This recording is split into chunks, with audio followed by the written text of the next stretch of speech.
زين وكندا بيقولوا لي عايزين نعمل أغنية. حاضر، وانا عارف هنعملها فين. يلا بينا. يلا بينا. وصلنا يا جماعه، وتعالى اقول لكم وصلنا فين. والولاد من فرحتهم سابوني وجريوا على جوه، وكندا لقيتها هوب عملت بروتايه، رحت واخدها صوره.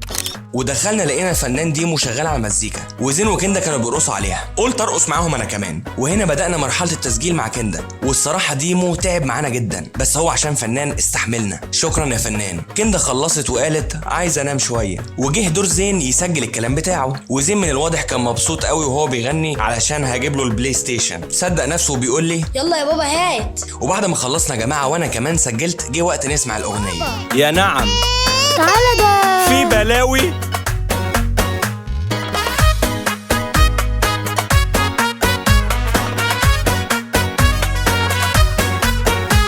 قلت لك كم مرة أنا عايزة خاتم أميرات. ما تعبت خلاص منكم